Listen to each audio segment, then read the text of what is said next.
ఇద్దరు సాక్షులు అనేటువంటి అంశం మీద సుదీర్ఘంగా మనం దేవుని యొక్క వాక్యాన్ని వినడానికి మనం కూడుకొని ఉన్నాం.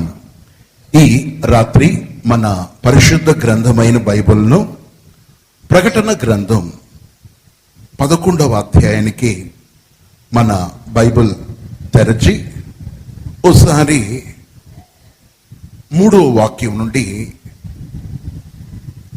13వ వాక్యం వరకున్న లేఖనాలను ప్రకటన గ్రంథం 11వ అధ్యాయానికి మన బైబిల్ తెరచి 3వ వాక్యం నుండి 13వ వాక్యం వరకున్న లేఖనాలను నేను నా ఇద్దరు సాక్షులకు అధికారం ఇచ్చేదను.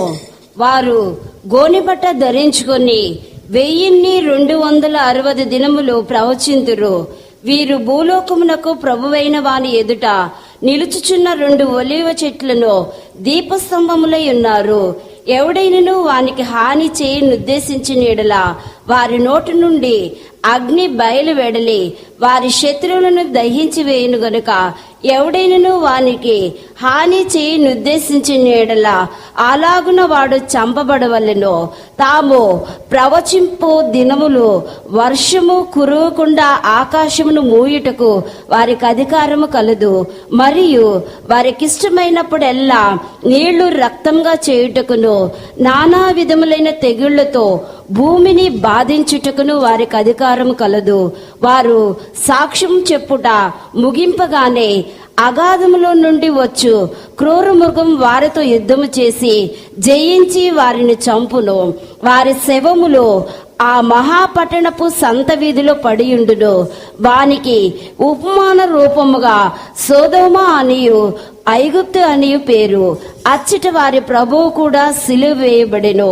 మరియు ప్రజలకును వంశములకును ఆయా భాషలు మాట్లాడు వారికి జనములకు సంబంధించిన వారు 3 దినములన్నర వారి శవములను చూచుచు వారి శవములను సమాధిలో పెట్టనీయరు.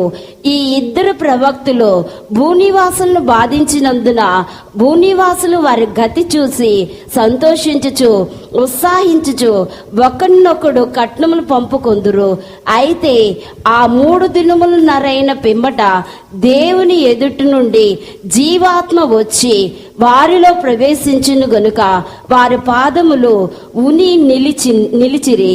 వారిని చూచిన వారికి మిగుల భయము కలిగెను. అప్పుడు ఇక్కడికి ఎక్కిరండని పరలోకం నుండి గొప్ప స్వరము తమతో చెప్పుట వారు విని మేఘారూఢుడైన ప్రభు పరలోకమునకు ఆరోహణమైరి. వారు పోవుచుండగా వారి శత్రులు వారిని చూచిరి. ఆ గడియలోనే గొప్ప భూకంపములు కలిగినందున ఆ పట్టణములో 10వ భాగము కూలిపోయెను. ఆ భూకంపముల వలన 7,000 మంది చచ్చిరి. మిగిలిన వారు భయాకాంతులై పరలోకపు దేవుని మహిమపరచిరి. దేవుని యొక్క నామానికి మహిమ కలుగును. ప్రియమైన వారులారా, ఈ చదవబడిన 11 వచనాలలో జాగ్రత్తగా గమనించినట్టయితే ప్రభు అంత్య దినములో, అంటే ఈ కృపాకాలం యొక్క అంతిమ దశలో ఇద్దరు సాక్షులను దేవుడి భూలోకానికి పంపించే విషయాన్ని గురించి ఈ లేఖనాల్లో ప్రస్తావించబడి ఉంది. ఇద్దరు సాక్షులు అనేటువంటి ఈ అంశంలో గమనించినట్టయితే 7 ప్రశ్నలను నేను మీ ముందు ఉంచి ఆ 7 ప్రశ్నలకు 7 రాత్రులు మనం దేవుని వాక్యాన్ని విననై ఉన్నాం.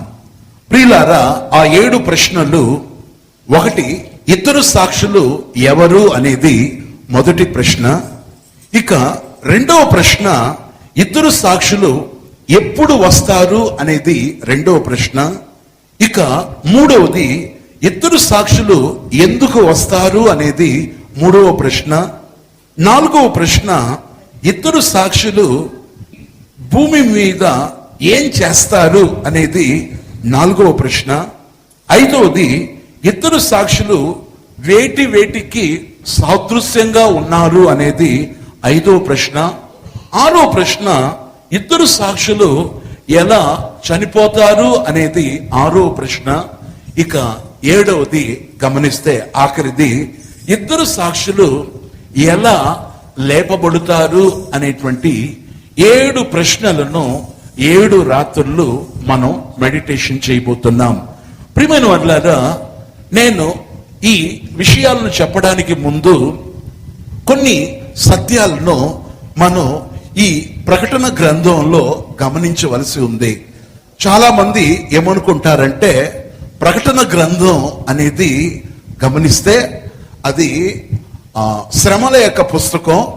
ప్రకటన గ్రంథం గురించి చదివితే శోధనలు వస్తాదని, పోరాటాలు వస్తాదని, ఇక ఆ ప్రకటన గ్రంథంలో ఉన్నటువంటి శ్రమలు సంభవిస్తాదని చెప్పి బైబిల్లో ఉన్న ఆఖరి 66వ పుస్తకమైనటువంటి ప్రకటన గ్రంథాన్ని గురించి ఎవరు కూడా ఎక్కువ ఇష్టపడరు. ఎందుకంటే ఆ ప్రకటన గ్రంథంలో తెగుళ్ళు ఉన్నాయి. ప్రకటన గ్రంథంలో గమనించినట్టయితే శత్రువు ఆ యొక్క అబద్ధ ప్రవక్తే కావచ్చు, అంత్యక్రీస్తే కావచ్చు, ఈ యొక్క ఘట సర్పమే కావచ్చు, ప్రకటన గ్రంథంలో ఉన్నటువంటి ఆ శ్రమలన్నీ చుట్టుకుంటాదని చెప్పి చాలా మంది భయపడుతూ ఉంటారు. సేవకుల్లో కూడా చాలా మంది ప్రకటన గ్రంథాన్ని గురించి బోధించడానికి చాలా వరకు వెనకాడుతారు. ప్రియమైన వాళ్ళారా, ప్రకటన అనేటువంటి ఆ మాటకు అర్థం ఏంటంటే ప్రత్యక్షత అనేటువంటి అర్థాన్ని ఇస్తుంది. ఈ యొక్క ప్రకటన అనేటువంటి ఆ మాటకు గమనిస్తే ప్రత్యక్షత అనేటువంటి అర్థాన్ని ఇస్తుంది. దీన్ని ఇంగ్లీష్ పరిభాషలో రెవల్యూషన్ అని చెప్పి, ఇక తమిళ భాషలో గమనించినట్టయితే వెలిపడుతల్ అని చెప్పి చెప్పబడుతుంది.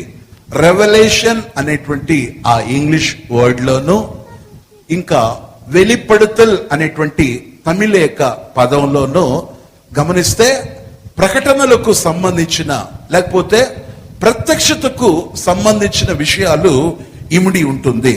ప్రకటన గ్రంథాన్ని జాగ్రత్తగా పరిశీలించినట్లయితే మొత్తం 22 అధ్యాయాలు ఉంటాయి. ఈ 22 అధ్యాయాల్లో 404 వచనాలు అనేది కనబడుతుంటుంది. ప్రియమైన వారులారా, ప్రకటన గ్రంథంలో గమనించినట్టయితే 4 స్త్రీలను గురించి రాయబడి ఉంటుంది. ఒకటి, ప్రకటన గ్రంథం 2వ అధ్యాయం 20వ వాక్యం ప్రకారంగా హెజబేలు అనేటువంటి స్త్రీని గురించి 2వ అధ్యాయం 20వ వాక్యంలో ప్రస్తావించబడి ఉంటుంది. రెండవది, ప్రకటన గ్రంథంలో ఉన్న 2వ స్త్రీ సూర్యుని ధరించుకున్న స్త్రీని గురించి రాయబడి ఉంటుంది. ప్రకటన గ్రంథం 12వ అధ్యాయం 1వ వాక్యంలో. ఇక మూడవది, ప్రకటన గ్రంథం 17వ అధ్యాయం 1వ వాక్యంలో మహాబబులోను వేశ్యను గురించి రాయబడి ఉంటుంది. అది 3వ స్త్రీ. ఇక 4వ స్త్రీ 19వ అధ్యాయంలో మనకు ఎదురుపడతారు. అది పెండ్లి కుమార్తె యొక్క స్త్రీ, లేకపోతే పెండ్లి కుమార్తె యొక్క సంఘం అనబడిన స్త్రీ. ఈ 4 స్త్రీలను గురించి ఈ ప్రకటన గ్రంథంలో ఉంటుంది.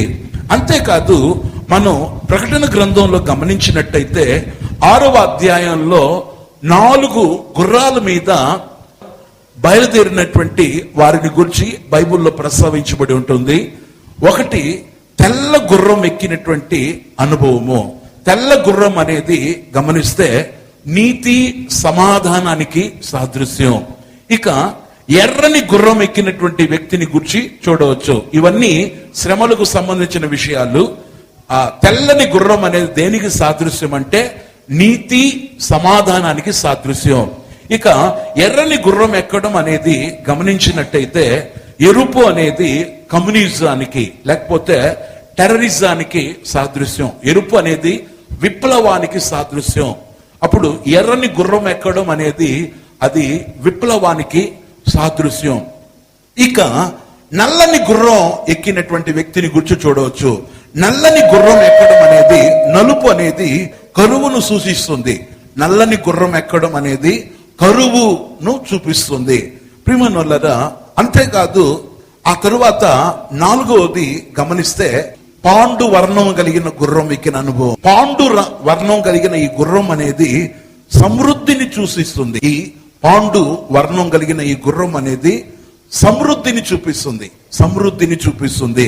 ప్రియమైన వాళ్ళారా, ప్రభు చిత్తం ప్రకారంగా వచ్చే రాబోయే రోజుల్లో నేను వీటిని గురించి వివరంగా విడమరుస్తాను. అంతేకాదు ప్రకటన గ్రంథంలో జాగ్రత్తగా పరిశీలించినట్టయితే జయించే వారికి కలిగేటువంటి 7 ఆశీర్వాదాలను గురించి రాయబడి ఉంటుంది. ఆ 7 ఆశీర్వాదాలు ఇలా ఉంటాయి. ఒకటి, జయించిన వానికి ప్రియమైన వాళ్ళారా, ప్రకటన గ్రంథం 2:7 ప్రకారంగా దేవుడు జీవ వృక్షాన్ని ఇస్తాడు జయించిన వారికి. రెండవది, ప్రకటన గ్రంథం 2:17 వాక్యం ప్రకారంగా మరుగైన మన్నాను ఇస్తాడు జయించిన వానికి. ఇది రెండో విషయం. ఇక మూడవది గమనించినట్టయితే జయించువానికి అధికారాన్ని ఇస్తాడు ప్రకటన గ్రంథం 2:26లో. ఇక నాలుగవది గమనిస్తే జయించిన వానికి తెల్లని వస్త్రాన్ని దేవుడిస్తాడు. ఇది ప్రకటన గ్రంథం 3వ అధ్యాయం 5వ వాక్యం ఉంటుంది. ఇక నాలుగవది, జయించిన వానికి ప్రియమైన వాళ్ళారా, ప్రకటన గ్రంథం 3:12 ప్రకారంగా దేవుడు తన ఆలయంలో ఒక స్తంభముగా నిలుపుతాడు. ఇది 5వది. ఇక 6వది గమనించినట్టయితే జయించు వానికి ప్రకటన గ్రంథం 3:21 ప్రకారంగా తండ్రి కుడిపార్శ్వంలో కూర్చొనబెడతాడు. ఇది జయించిన వానికి కలిగే 6వ ఆశీర్వాదం. ఇక 7వది గమనించినట్టయితే చివరిది, ఇది జయించు వానికి ప్రియమైన వాళ్ళారా, ప్రకటన గ్రంథం 21:7 వాక్యం ప్రకారంగా జీవ జలాన్ని దేవుడు ఇస్తాడు. ప్రియులారా, ఈ 7 కూడా జయించిన వానికి కలిగే ఆశీర్వాదాలు. దేవుని యొక్క నామానికి మహిమ కలుగును. అంతేకాదు ప్రకటన గ్రంథంలో మనం గమనించినట్టయితే ప్రియమైన వాళ్ళారా, ప్రకటన గ్రంథం అంతట్లో 7 ధన్యతలను గూర్చి రాయబడి ఉంది. ప్రకటన గ్రంథంలో 7 ధన్యతలను గూర్చి రాయబడి ఉంది. ఒకటి, దేవుని వాక్యాన్ని చదువువారు, వినువారు, గైకొనువారు ధన్యులు. చదివేవాళ్ళు, వినేవాళ్ళు, గైకొనేవాళ్ళు 3 కోవలకు చెందిన వారు, 3 గుంపుల వారు ధన్యులు అని మొదట ప్రారంభమవుతుంది. ఇది ప్రకటన గ్రంథం 1:3లో ఉంటుంది. ఇక రెండవది గమనించినట్టయితే ప్రకటన గ్రంథం 14వ అధ్యాయం 3వ వాక్యం ప్రకారంగా ప్రభువునందు మృతి నొందిన మృతులు ధన్యులు అని చెప్పి 2వ ధన్యతను గురించి రాయబడి ఉంటుంది. అంతేకాదు మూడవది ఎవరిని గురించి ధన్యులు అని ఉందంటే ప్రకటన గ్రంథం 16వ అధ్యాయం 15వ వాక్యం ప్రకారంగా మెలకువగా నుండి తమ వస్త్రములను కాపాడుకొనువాడు ధన్యుడు అని చెప్పి మూడవది చెప్పబడుతుంది. ఇక 4వది గమనించినట్టయితే ప్రకటన గ్రంథం 19వ అధ్యాయం 9వ వాక్యం ప్రకారంగా గొర్రె పిల్ల యొక్క వివాహానికి పిలువబడిన వారు ధన్యులు అని చెప్పి 4వ ధన్యతను గురించి ఉంటుంది. ఇక ప్రకటన గ్రంథం 20వ అధ్యాయం 6వ వాక్యం ప్రకారంగా 5వది మొదటి పునరుద్ధానంలో పాలుగలవారు ధన్యులు అని చెప్పి 5వ విషయాన్ని గురించి రాయబడి ఉంటుంది. ఇక మనం 6వది గమనించినట్టయితే ప్రకటన గ్రంథం 22వ అధ్యాయం 7వ వాక్యం ప్రకారంగా ప్రకటన గ్రంథంలో ఉన్న ప్రవచన ఆ యొక్క వాక్యములను గైకొను వాడు ధన్యుడు అని చెప్పి 22వ అధ్యాయం ప్రకటన గ్రంథం 7వ వాక్యంలో ఉంటుంది.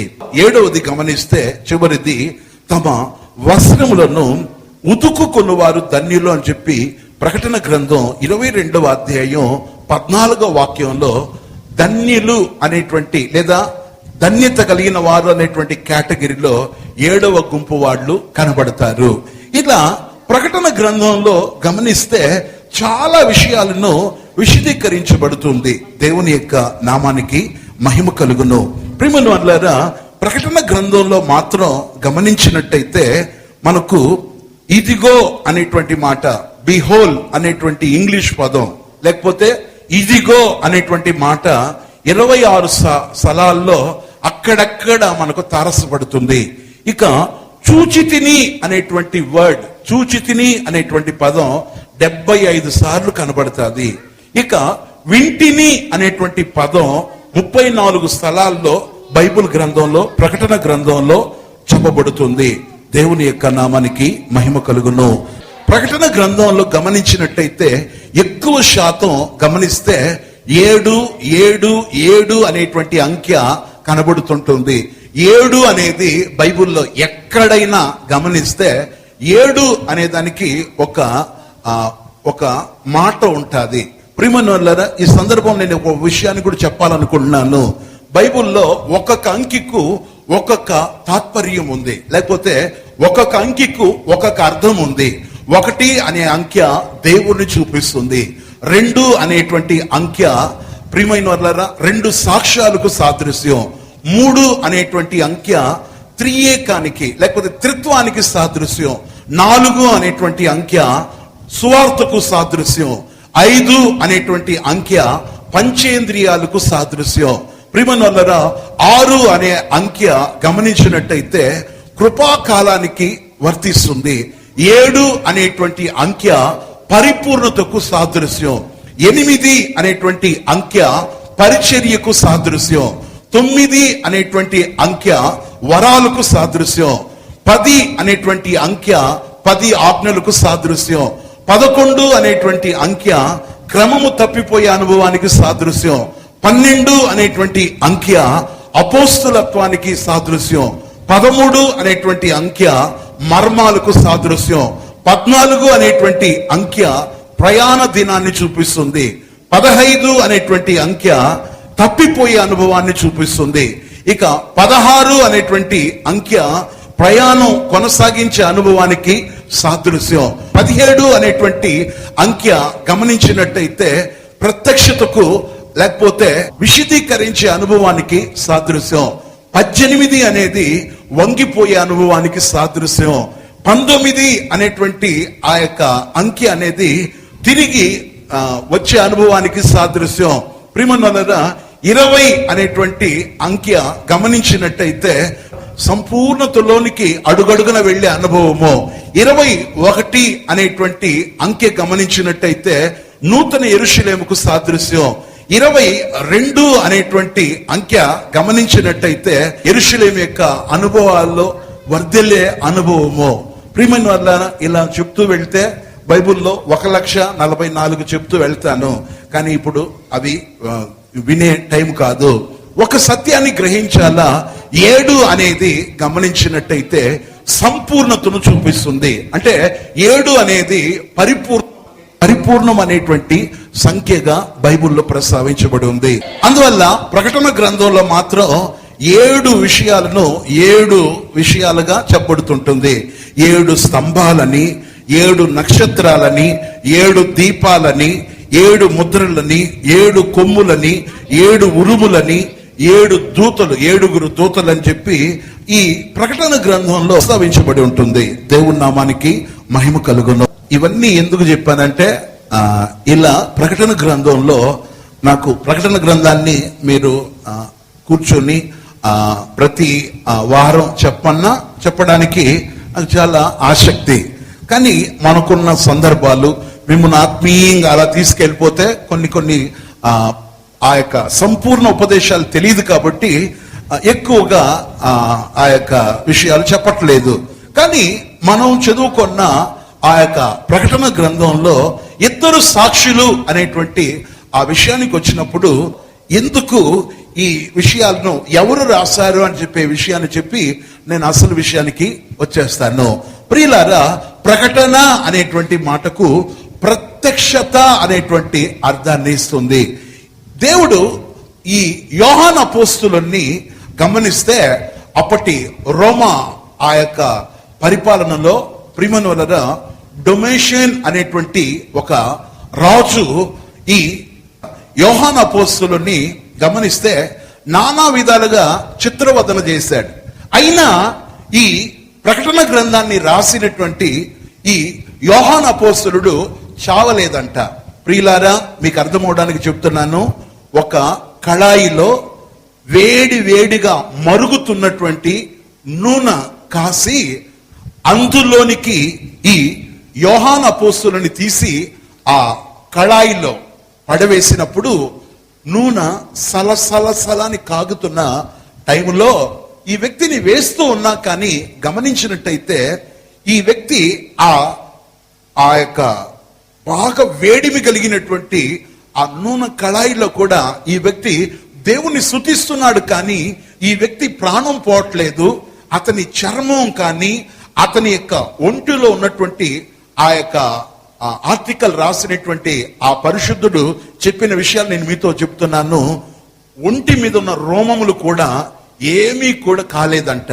ఆ వ్యక్తి ఒక వ్యక్తిని తీసి బాగా మిట్ట మధ్యాహ్నం ఎండలో ఒక వ్యక్తిని తీసి నదిలో వేస్తే, లేకపోతే జలపాతంలో తీసి వదిలేస్తే ఎంత హాయిగా ఈదుతాడో అట్లా సలసలాని కాగుతున్న కళాయిలో ఈ వ్యక్తి సంతోషంగా దేవుని స్తుతిస్తున్నాడంట తప్ప ఈ వ్యక్తికి ఏం కాలేదంట. ఆలోచించండి, ఒక ఫ్రైడ్ రైస్ షాపు కానీ లేదా నూడిల్స్ షాపుకి వెళ్ళినా, లేకపోతే చికెన్ పకోడా అమ్ముతున్న వాళ్ళ దగ్గరికి వెళ్తే, అయ్యా ఒక 1/2 కేజీ చికెన్ పకోడా ఇవ్వమని చెప్పి అడిగినప్పుడు పకోడాను ఆ యొక్క చికెన్ ను తీసి నూనెలో వేస్తే ఏమవుతుంది చెప్పండి? ఏమవుతుంది?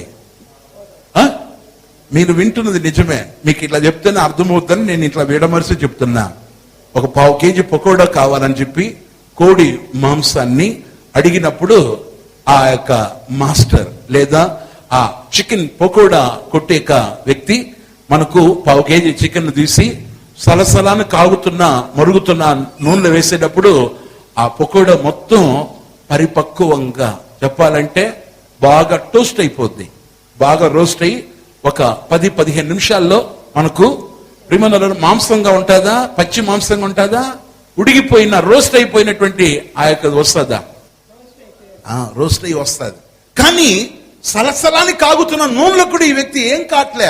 చెప్పాలంటే ఆ స్థలంలో స్తోత్రం స్తోత్రం అని చెప్పి ఆ పెనంలో లేకపోతే ఆ కళాయిలో కనబడుతుంటే ఆ వ్యక్తికే ఆ డొమోషన్ అనేటువంటి ఆ యొక్క చక్రవర్తికి, ఆ రాజుకు కోపం వచ్చి ఏం చేసేది అని చెప్పి ప్రిమనోలరా ఆ యొక్క ఆర్టికల్ చదువుతున్నప్పుడు నేను విన్నదాన్ని, నేను చదివిన దాన్ని మీతో చెప్తున్నాను. ఆ వ్యక్తికే విభ్రాంతి అయిపోయిందంట. ఏంటి ఈ వ్యక్తి సావట్లేదు, ఏంటి ఈ వ్యక్తి సావట్లేదు అని చెప్పి ప్రిమనోలరా ఆ వ్యక్తి అదిరిపోయాడంట. హల్లెలూయా, హల్లెలూయా. రాజుల యొక్క కాలంలో శిక్షలు సామాన్యంగా ఉండదు. రాజుల కాలంలో ఉండే శిక్షలు గమనించినట్టయితే సామాన్యంగా ఉండదు. రాజులుగా శిక్ష వేశారంటే అది అసలు నెవర్ ఆ శిక్ష అమలయ్యే తీరాల. ఇప్పుడైతే ఒక శిక్ష అమలైంది అనుకోండి, ఏం చేస్తారంటే లాయర్ దగ్గరికి బెయిల్ పేపర్స్ అప్లై చేసేసి, అయ్యా నాకు పలానా వారికి ఇలా జరిగింది, ఇప్పుడు నేను లోపలికి వెళ్తున్నాను, చెర లోపలికి అంటే సెల్లోనికి వెళ్తున్నాను, నాకు బెయిల్ పేపర్స్ రెడీ చేయి అని చెప్పేసి డబ్బులు అక్కడ పడేసి ప్రిమనోలరా బెయిల్ మంజూరు చేసుకుంటారు. ఒక లాయర్ చెప్పారు నాతో, బ్రదర్ కొన్ని గమనించినట్టయితే కొన్ని కేసులు సూట్ కేసులతో పూర్తి అయిపోద్ది పని అన్నాడు. కొన్ని కేసులు వచ్చి సూట్ కేసులతో పూర్తి అయిపోద్దంట. మీకు అర్థమై ఉంటుంది అనుకుంటున్నా. కొన్ని కేసులు వచ్చి సూట్ కేసులతో పరిష్కారం అయిపోద్ది. ఏంటి కేసు అంటే ఏంటి? కేసు అంటే చెప్పండి. కేసు అంటే సమస్యలు, భూ తగాదే ఉండొచ్చు, లేకపోతే ఆస్తి తగాదలే ఉండొచ్చు, లేకపోతే మర్డర్ కేసు అయి ఉండొచ్చు. కేసు వచ్చి దేంతో పరిష్కారం అయిపోద్ది? సూట్ కేసుతో. సూట్ కేసు అంటే ఇప్పుడు బల్బు వెలిగింది. కేసులు సూట్ కేసులతో ఏమైపోద్ది? పరిష్కారం అయిపోద్ది ఇప్పుడుండేది. కానీ అప్పుడు రోజుల్లో కేసులు సూట్ కేసుతో పరిష్కారం కాదు. ఒకటి గమనిస్తే ఎఫెసు సంఘం, రెండవది స్వర్ణ సంఘం, 3 పెర్గమోను సంఘం, 4 తుయతైరా సంఘం, 5 స్వార్ది సంఘం, 6 ఫిలదెల్ఫియా సంఘం, 7 లవదీకయ సంఘం. అంతేకాదు ఈ ప్రకటన గ్రంథంలో 7 అనే అంకె పద్దాక చూడవచ్చు. ముఖ్యంగా 7 దీప స్తంభాన్ని గురించి రాయబడి ఉంది. ఇది మొదటి అధ్యాయంలో ఉన్న విషయం. ఇక 16వ వాక్యంలో 7 నక్షత్రములు అని ఉంటాది. ఇక 7 దీపములు అని 4వ అధ్యాయం ఇక 5వ వాక్యంలో ఉంటుంది. ఇక 7 ముద్రలు అని చెప్పి ప్రకటన గ్రంథం 5వ అధ్యాయం 1వ వాక్యంలో ఉంటుంది. ఇక 7 కొమ్ములు అని చెప్పి 5, 6 ఆ యొక్క వచనాల్లో ఉంటుంది. ఇక 7 ఉరుములను గూర్చి రాయబడి ఉంటుంది. ఇది ప్రకటన గ్రంథం 10వ అధ్యాయం 3వ వాక్యం. ఇక 7 మంది దూతలను గూర్చి రాయబడి ఉంది. 15వ అధ్యాయం 6వ వాక్యం, 7వ వాక్యం, 8వ వాక్యం. వివరించడానికి నేను ఎంతో సంతోషపడతాను. క్లుప్తంగా చెప్తున్నాను. ప్రకటన గ్రంథంలో మొత్తం గమనిస్తే 22 అధ్యాయాలు ఉంటుందన్నాను. మొదటి అధ్యాయంలో గమనించినట్టయితే సువర్ణ దీప స్తంభం మీద సంచరించే దేవుని గూర్చి రాయబడి ఉంటుంది మొదటి అధ్యాయంలో.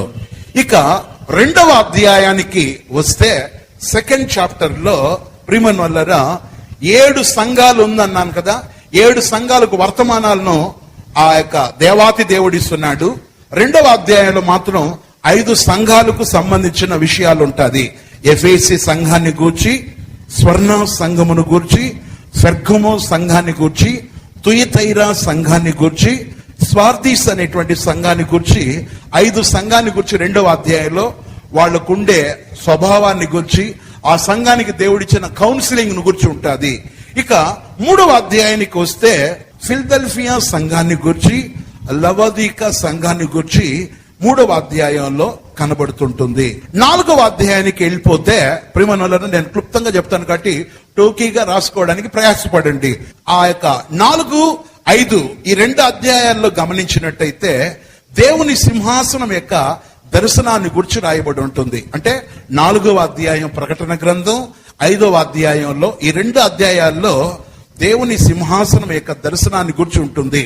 24 మంది పెద్దలను గూర్చి, 4 జీవులను గూర్చి, హతసాక్షులను గూర్చి, 7 ముద్రలు గల గ్రంథాన్ని గూర్చి 4వ అధ్యాయం ప్రకటన గ్రంథం 5వ అధ్యాయంలో ఉంటుంది.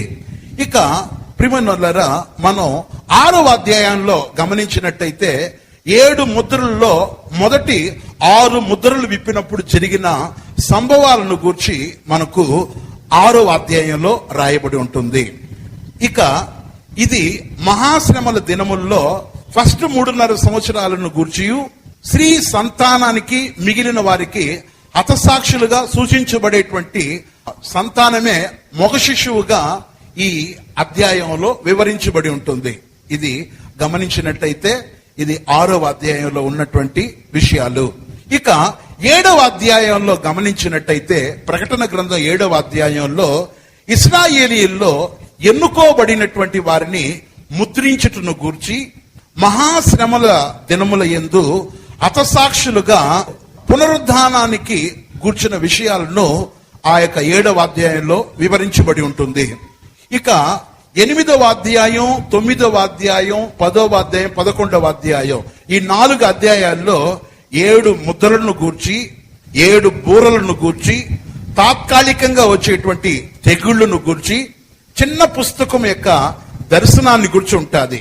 అంతేకాదు దేవాలయం కొలుచుట్ను గూర్చి, 2 సాక్షులను గూర్చి, మొదటి ఆ యొక్క శ్రమల 3.5 సంవత్సరాల శ్రమల కాలాన్ని, 2వ మహాశ్రమల కాలాన్ని గూర్చి, 2 సాక్షులు ఎవరు అనేటువంటి విషయాన్ని గూర్చి, వాళ్ళు యూదుల మధ్య పరిచర్య చేయటను గూర్చి, యూదులు వారిని అధైర్యపరిచినప్పుడు మహాశ్రమకు వాళ్ళు తట్టుకొని వాళ్ళు పునరుద్ధానానికి పాలవుతారు. దీన్ని గురించి 8, 9, 10, 11 ఈ 4 అధ్యాయాల్లో చెప్పబడుతుంది. ఇక 12వ అధ్యాయానికి వచ్చేటప్పుడు సూర్యుని ధరించుకున్న స్త్రీని గురించి రాయబడి ఉంటుంది. మగ శిశువు హింసించబడు ఆ ఘట సర్పాన్ని ఈ అధ్యాయంలో దేవుడు ఏం చేశాడంటే ఆ మగబిడ్డను మృంగాలని చెప్పి ఆ యొక్క సర్పం, ఘట సర్పం వెతుకుతూ ఉంటుంది. ఈ మగ శిశువు అనగా పరిపూర్ణులైన పరిశుద్ధుల యొక్క సింహాసనానికి కొనబడేటువంటి పరిశుద్ధుల యొక్క గుంపును చూపిస్తుంది. ఈ మగ శిశువు అనగా పరిపూర్ణులైన పరిశుద్ధులను చూపిస్తుంది. ఈ యొక్క మ్యాన్ చైల్డ్ అంటారు ఇంగ్లీష్ లో, మ్యాన్ చైల్డ్. మగ శిశువు అనేది సంపూర్ణులైన పరిశుద్ధులను చూపిస్తుంది. ప్రియమైన వాళ్ళారా, ఇది 12వ అధ్యాయంలో ఉన్నటువంటి విశేషమైనటువంటి విషయాలు. ఇకపోతే ప్రియమైన వాళ్ళారా, అప్పుడు సాతానుని భూనివాసులను హింసించడానికి సాతానుడు ఏం చేస్తాడు తెలుసా? శేషించిన వారితో యుద్ధం చేస్తాడు. అప్పుడు భూలోకంలో అనేకులు పడదోయబడుతున్న కార్యాన్ని చూడవచ్చు. సరే, ఇక 13వ అధ్యాయంలో సముద్రము నుండి పైకి వచ్చేటువంటి మృగాన్ని గురించి రాయబడి ఉంది. 13వ అధ్యాయంలో సముద్రంలో నుండి ఒక మృగం బయటికి వచ్చే దాన్ని గురించి రాయబడి ఉంటుంది. ప్రియమనులారా, అక్కడ గమనిస్తే మృగము అబద్ధ ప్రవక్త సాతానుడుగా పరిగణింపబడుతున్నాడు. సాతాను వాళ్లకు 2 కార్యాలను ఇస్తుంది. ఒకటి అధికారం, రెండవది శక్తిని ఇస్తుంది. ఇది 13వ అధ్యాయంలో ఉంటుంది. ఇక 14వ అధ్యాయంలో జయించినటువంటి 1,44,000 మంది సియోన్ పర్వతం మీద యేసయ్యతో కూడా వాళ్ళు ఉంటారు. వీరు శ్రీ సాంగత్యం ఎరుగని వారు అని చెప్పి, వీళ్ళ నోట ఏ అబద్ధము లేదని చెప్పి, వాళ్ళు భూలోకం నుండి కొనబడిన వాళ్ళని, మనుషుల్లో నుండి ప్రత్యేకించబడిన వారని, వారు పిలువబడిన వారని, వారు ఏర్పరచబడిన వారని, వారు నమ్మకస్తులని వారిని గురించి 3 విషయాలు చెప్పబడుతుంది. అంతేకాదు, ఇక మనం 15వ అధ్యాయానికి వెళ్తే చివరి 7 తెగుళ్లను గురించి, పాత్రలను గురించి రాయబడి ఉంటుంది. మృగమును జయించు వారి యొక్క కీర్తన అక్కడ పాడతారు. 7 పాత్రలు గల 7 దేవదూతలు ఆలయంలో నుండి బయలుదేరటమును చూడవచ్చు. ఈ అధ్యాయంలో అగ్నితో కలిపిన ఆ యొక్క స్ఫటికము వంటి సముద్రం ఒకటి ఈ యోహాను అపోస్తలుడు చూసినట్లుంది. హతసాక్షులను గురించి ఇక్కడ చాలా తేటగా 15వ అధ్యాయంలో రాయబడి ఉంటుంది. ఇకపోతే 16వ అధ్యాయంలో ప్రకటన గ్రంథంలో మనం గమనించినట్టయితే 7 పాత్రలను గురించి, వాటి వల్ల కలిగే తెగుళ్లను గురించి 16వ అధ్యాయంలో రాయబడి ఉంటుంది. ఇక ప్రకటన గ్రంథం 17, 18 అధ్యాయాల్లో మహా బబులోను వేశ్యను గూర్చి ఆ యొక్క మృగం ఆమెను మోస్తూ ఉంటుంది. ఆ మహా బబులోను వేశ్య మోస్తున్న ఆ మృగం వేశ్యతో శయనించినటువంటి భూరాజులు, వ్యాపారస్తులు అంగలార్చేటువంటి ఆ కార్యాన్ని గురించి ఉంటుంది. ఆ టైంలో పరిశుద్ధులు మాత్రం ఉత్సహించుచూ ఉంటారు, సంతోషిస్తూ ఉంటారు. ఇక 19వ అధ్యాయంలో గమనిస్తే పరలోకంలో స్తుతులు చెల్లించుచూ ఉంటారు. ఎందుకంటే గొర్రెపిల్ల యొక్క వివాహ పెళ్లి విందుకు పిలువబడుతుంటుంది. అంటే పెళ్లి కుమార్తె సిద్ధపడి ఉంటుంది. ప్రభు ఆయన సైన్యం యుద్ధానికి బయలుదేరతారు.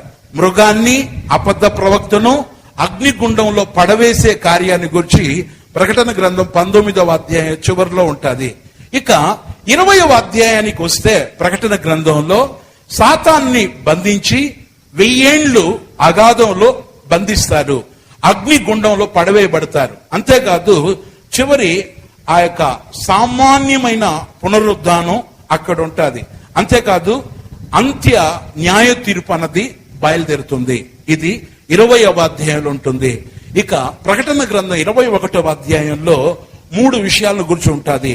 నూతన యెరూషలేమును గురించి, నూతన ఆకాశాన్ని గురించి, నూతన భూమిని గురించి ప్రకటన గ్రంథం 21వ అధ్యాయంలో ఉంటుంది. ఇక చివరిది ప్రకటన గ్రంథం 22వ అధ్యాయంలో గమనించినట్టయితే జీవ నదిని గురించి, జీవ వృక్షాన్ని గురించి, అక్కడ 1000 ఏండ్ల పరిపాలన జరుగుతున్నప్పుడు అక్కడ 100 ఏండ్లు కలిగినటువంటి వ్యక్తి కూడా ఒక బాల్యంలో ఉన్నటువంటి ఒక చిన్న పిల్లవానితో పోల్చి రాయబడి ఉంటుంది. అదే జీవ నది దగ్గర ఉండే అనుభవము. జీవ వృక్షాన్ని అనుభవిస్తున్నప్పుడు ఆ ఆకులు, ఆ యొక్క వృక్షం నెల నెల 12 కాపులు కాసేటట్లు, దాని ఆకులు జనులు స్వస్థతకై వినియోగించేటట్లు రాయబడి ఉంటుంది. 22వ అధ్యాయంలో యోహాను అపోస్తలుడు చూస్తూ, అవును ప్రభు అయిన యేసు త్వరగా రమ్ము అని చెప్పి ఆ యొక్క ప్రభువును యోహాను పిలవడం 22వ అధ్యాయంలో గమనించవచ్చు. ప్రియమైనవారులారా, నాకు ప్రకటన గ్రంథాన్ని గురించి చెప్పాలంటే చాలా ఇష్టం. కానీ ప్రపంచంలో ఉన్నటువంటి వాళ్ళందరూ అనుకునేది ఏంటంటే ప్రకటన గ్రంథాన్ని చదివినా, ప్రకటన గ్రంథాన్ని గురించి ధ్యానించినా శోధనలు వస్తాది, పోరాటాలు వస్తాది, శ్రమలు వస్తాది అని చెప్పి చాలా మంది ప్రకటన గ్రంథం జోలికే పోరు. ఇంకా కొంతమంది ప్రకటన గ్రంథాన్ని గురించి మీతో చెప్తుంటే మీరు చక్కగా ఇప్పుడు రాసుకుంటున్నారు. కానీ కొన్ని దగ్గర ప్రకటన గ్రంథాన్ని గురించి చెప్పడం మొదలు పెడితే చెవులు మూసేసుకొనేసి అమ్మో బాబోయ్ ఆ సబ్జెక్ట్ మాకొద్దు అని చెప్పేసి, మాకు మీకు సంబంధం లేదని చెప్పి సైలెంట్ గా ఉంటారు. కానీ మీరైతే చక్కగా నోట్ చేసుకుంటున్నారు. మిమ్మల్ని బట్టి నేను దేవుణ్ణి స్తుతిస్తున్నాను. ఇక్కడ మనం చదువుకున్న 11వ అధ్యాయానికి వెళ్దాం రండి. అక్కడ మనం ఆ యొక్క ఒక్కొక్క లేఖనాలుగా మనం చూడగలిగితే, ఒకసారి 11వ అధ్యాయాన్ని మీరు తెరిచి 3వ వాక్యాన్ని చదువుతారు, విందాం. ఒకసారి విందాం. చూడండి, ప్రకటన గ్రంథం 11వ అధ్యాయం 3వ వాక్యం. నేను నా ఇద్దరు సాక్షులకు అధికారం ఇచ్చేదను. దేవునికి స్తోత్రం. చూడండి, నేను నా ఇద్దరు సాక్షులకు అధికారం ఇచ్చేదను. ప్రియమనులారా, ఇక్కడ ఇద్దరు సాక్షులు అని చెప్పి దేవుడు అంటున్నాడు. ఎవరు ఇద్దరు సాక్షులు? నేను ఈ యొక్క ధ్యానానికి గమనించినట్టయితే, ఈ ధ్యానానికి నేను ఈ 7 రోజులు ఈ దేవుని వాక్యాన్ని మీతో పంచుకోబోతున్నాను. కాబట్టి 7 రాత్రులు 7 టాపిక్ మీద దేవుని వాక్యాన్ని మెడిటేషన్ చేద్దాం. మొదటి రాత్రి, ఈ రాత్రి నేను మొదటి ప్రశ్నకు ఆన్సర్ బైబిల్లో నుండి మీకు చూపిస్తాను. మొదటి ప్రశ్న ఏంటంటే, 7 ప్రశ్నలు మీ ముందు పెట్టేసి 7 ప్రశ్నలు బైబిల్ ఆధారంగా ఆన్సర్స్ ఇవ్వబోతున్నాను.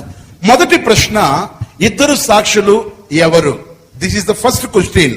ఇక రెండవ క్వశ్చన్ ఏంటంటే, ఇద్దరు సాక్షులు ఎప్పుడు వస్తారు? ఎప్పుడు వస్తారు?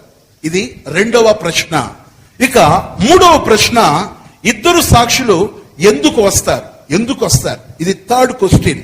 ఇక ఫోర్త్ క్వశ్చన్, ఈ ఇద్దరు సాక్షులు భూలోకంలో ఏం చేస్తారు? ఇది 4వ ప్రశ్న.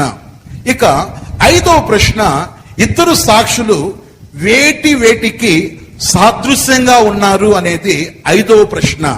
ఇక 6వ ప్రశ్న, ఇద్దరు సాక్షులు ఎలా చనిపోతారు? వాళ్ళు ఎలా చనిపోతారు? ఇది 6వ ప్రశ్న. ఇక 7వ ప్రశ్న, ఇద్దరు సాక్షులు ఎలా లేపబడతారు అని 7వ ప్రశ్న. ప్రియమనులారా, మనకున్న ఈ 7 రాత్రులు కూడా ఈ 7 విషయాల మీదనే మన ధ్యానం. సరే, ఇప్పుడు మీరు చెప్పండి, ఈ రోజు మనం ధ్యానం చేయబోతున్న మొదటి ప్రశ్న మీరు చెప్పండి, నేను ఆన్సర్ చెప్పడం మొదలు పెడతాను. ఇట్లా చెప్తే నాకు ఇష్టం ఉండదు. ఏకకంఠంగా, ఏకేగ్రహంగా అంటారు కదా, అట్లా చెప్పండి, నేను ఇష్టపడతాను. ఇంకా స్వరం పెంచితే బాగుంటుంది. అది మన యొక్క అది గంభీరంగా. ప్రియమనులారా, ఈ ప్రకటన గ్రంథం 11వ అధ్యాయం ఈ 3వ వాక్యంలో దేవుడు కూడా అంటున్న మాట ఏంటంటే, నేను నా ఇద్దరు సాక్షులకు అధికారం ఇచ్చేదను అంటున్నాడు. ఇద్దరు సాక్షులు ఎవరు అని బైబిల్లో డిక్లేర్ కాలేదు, బైబిల్లో లిఖింపబడలేదు. దేవుని నామానికి మహిమ కలుగును. ప్రియమనులారా, ఈ ఇద్దరు సాక్షులు ఎవరు అని చెప్పి చాలా మంది ఏం చేస్తారంటే, బయట సంఘాల్లో ఉన్నటువంటి సేవకులు ఏం చెప్తారంటే, ఇద్దరు సాక్షులని బైబిల్లో లేదు కాబట్టి అది మనకు సంబంధం లేదు. ఇంకా కొంతమంది ఏమనుకుంటారంటే, ఆ టైంలో దేవుడు ఎవరినో పంపిస్తాడు పరలోకం నుండి, అది కూడా మనకు సంబంధం లేదని చెప్పి మరికొంతమంది అంటారు. ఇంకా కొంతమంది ఏమంటారు తెలుసా, ఆ ఇద్దరు సాక్షులు మోషే ఏలియా అంటారు. ఎందుకు మోషే ఏలియా అంటారు? నేను చెప్పేదంతా రాసుకోండి.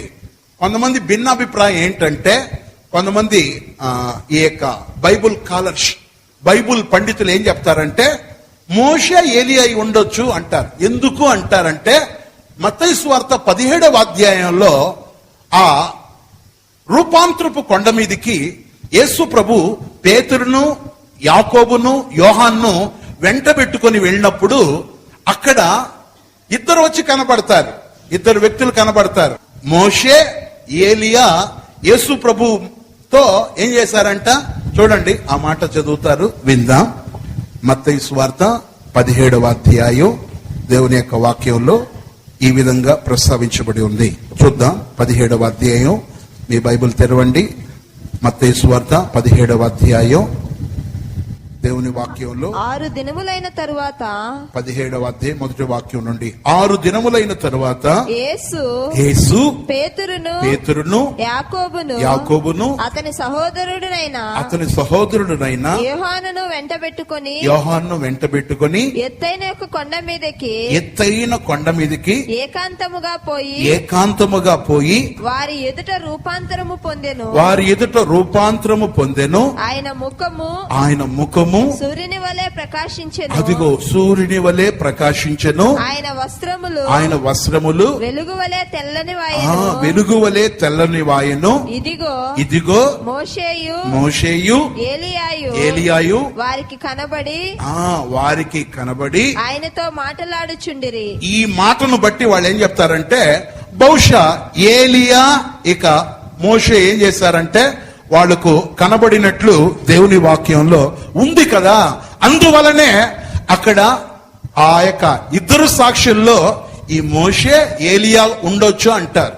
ఇది కొంతమంది యొక్క అభిప్రాయం.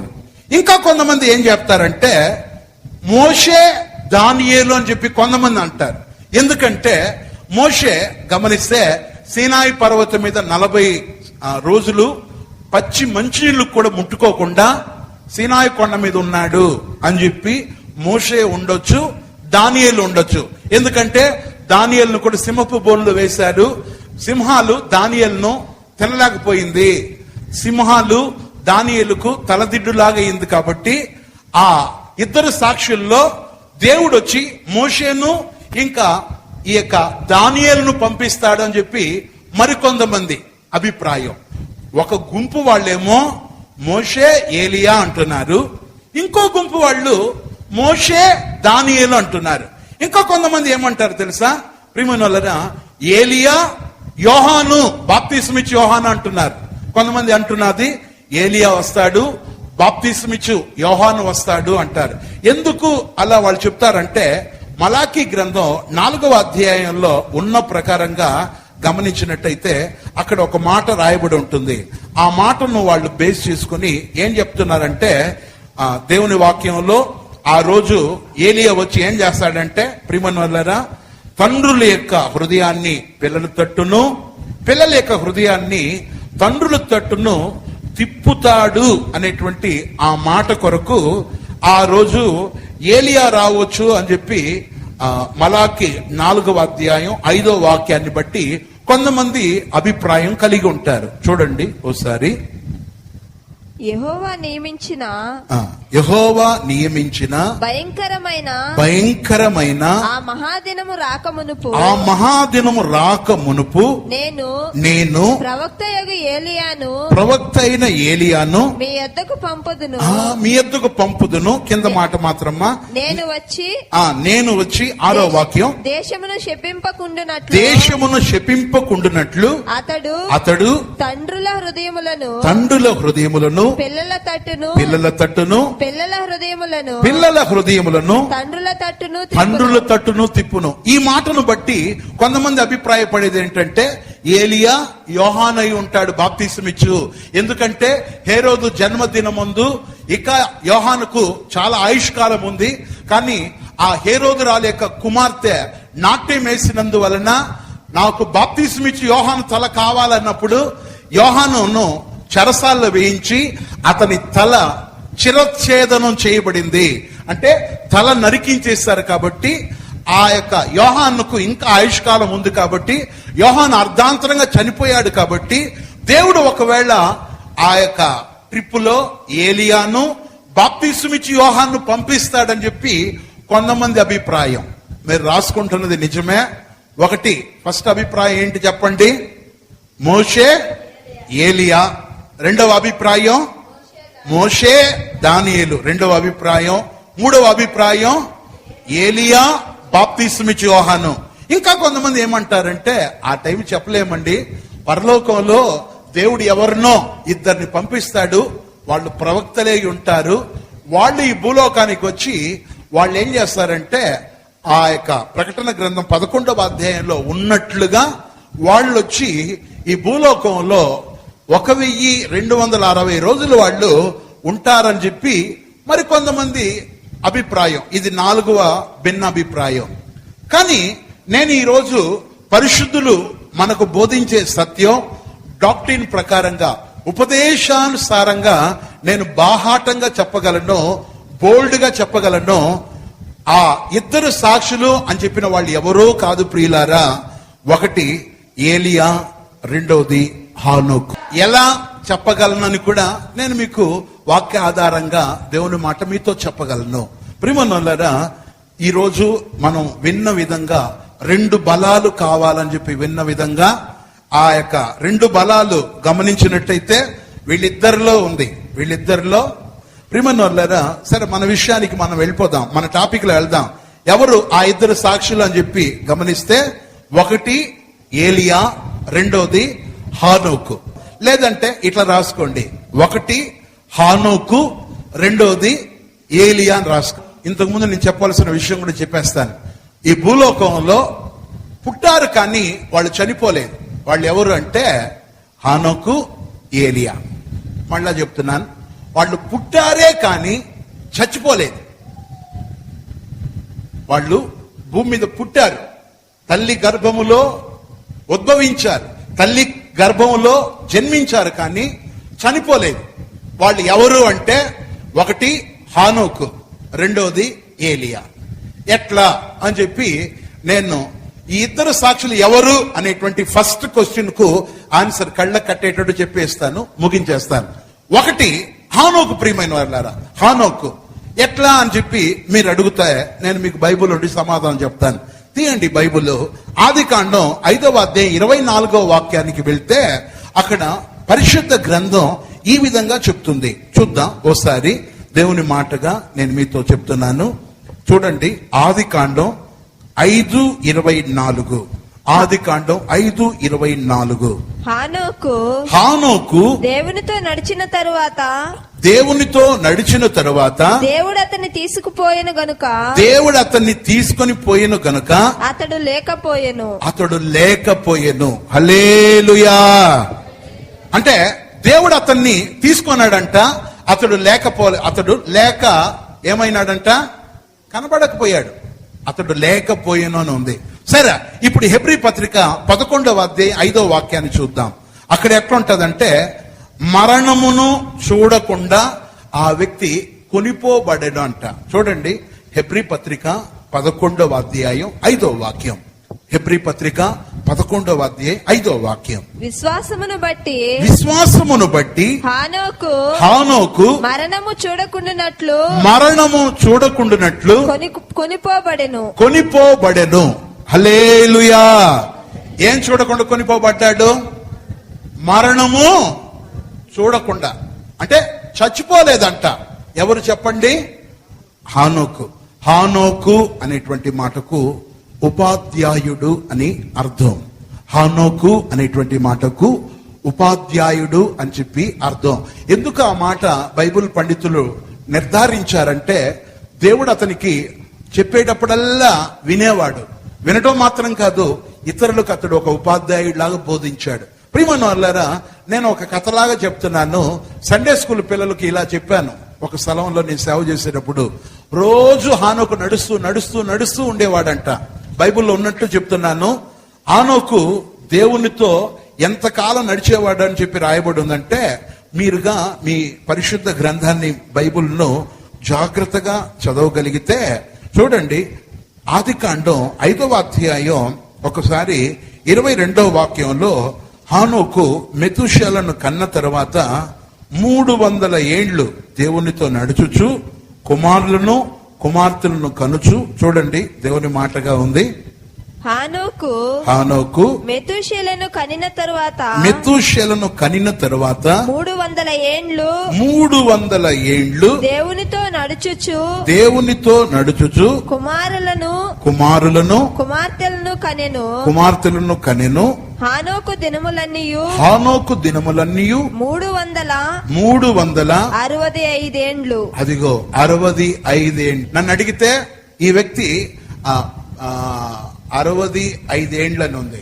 అంటే 65 ఏండ్లు మాత్రం ఈ వ్యక్తి కుటుంబంతో, భార్యతో, పిల్లలతో ఉన్నాడు.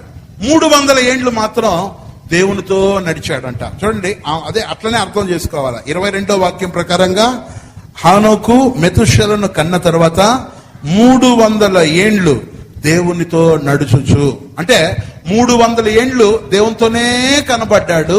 ఒక మాటలో ఇక కుమారులను కుమార్తెలను కంటూ కుటుంబ జీవనం చేసిన ఆ రోజులు ఒక 65 ఏండ్లు మాత్రం. నేను అనుకుంటున్నాను, నా అంచనా సరి అయినది అయితే ఈ హానోకు దేవునితో నడుస్తూ ఉన్నాడంట. చాలా నడిచి చాలా దూరం వెళ్ళిపోయాడు, చాలా పైన వెళ్ళిపోయాడు. నేను ఇట్లా అనుకుంటున్నాను.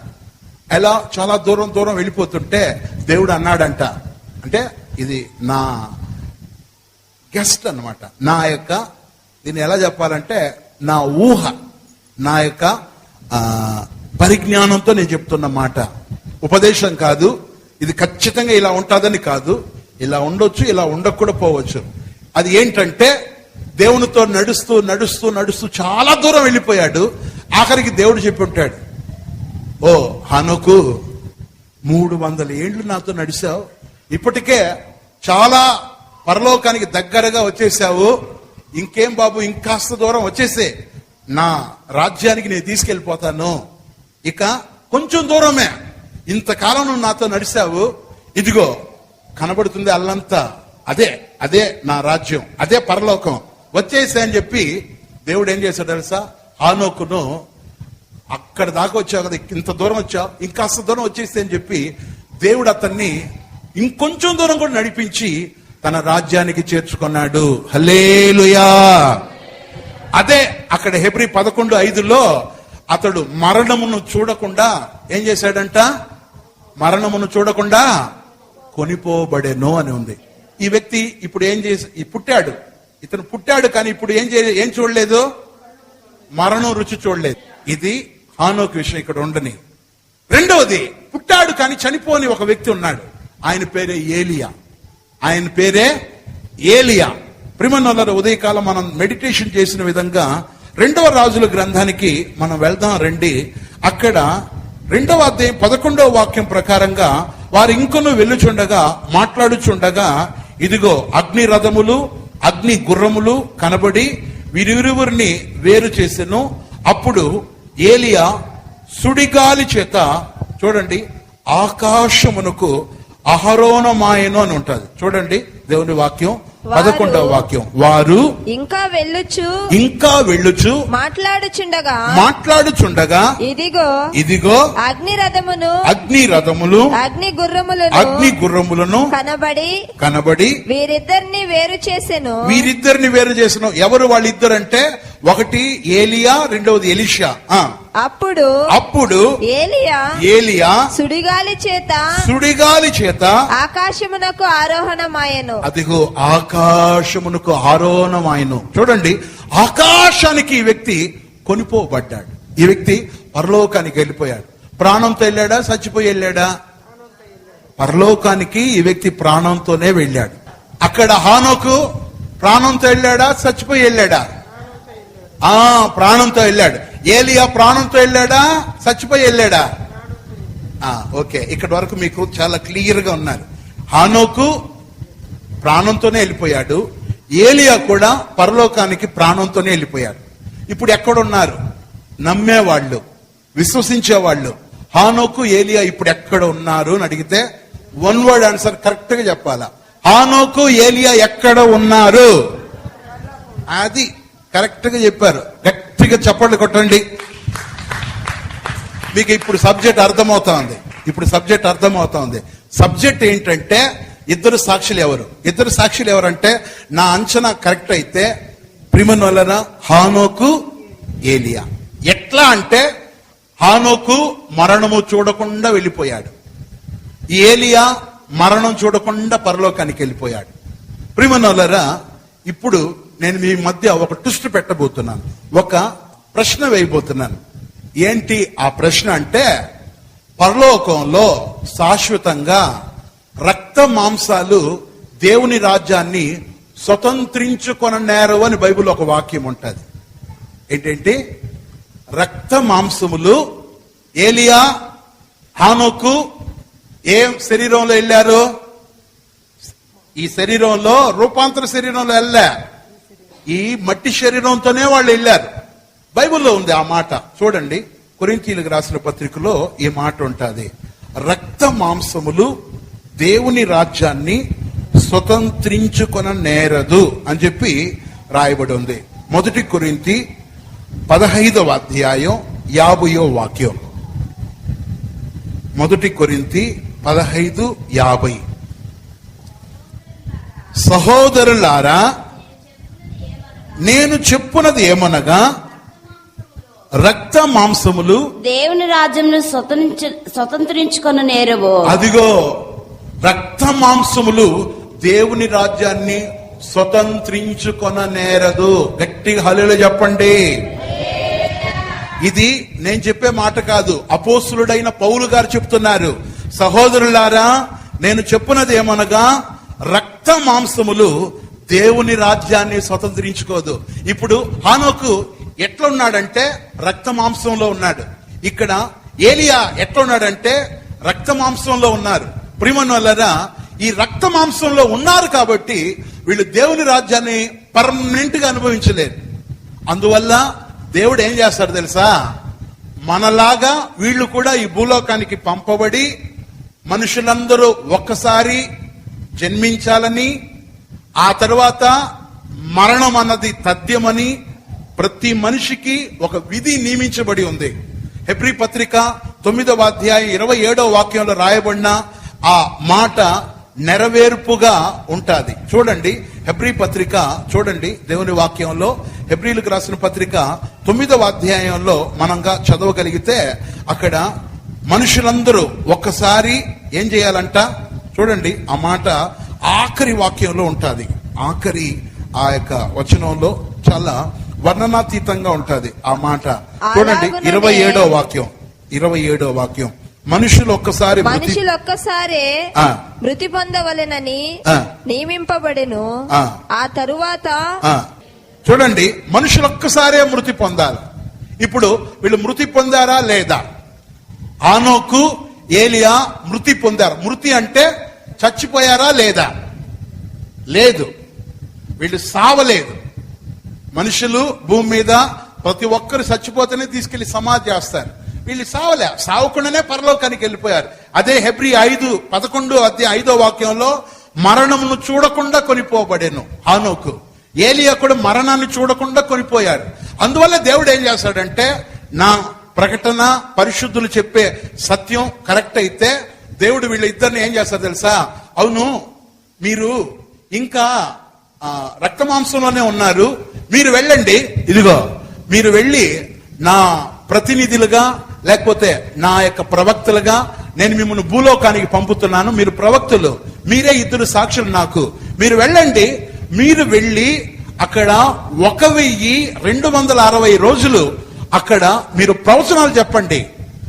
మీరు ప్రవచనం చెప్పిన తర్వాత ఒక అబద్ధ ప్రవక్త అనేటువంటి ఒక ఈ యాంటీ క్రైస్ట్ మీ మీదికి యుద్ధం చేస్తాడు. మీ మీదికి యుద్ధం చేస్తాడు.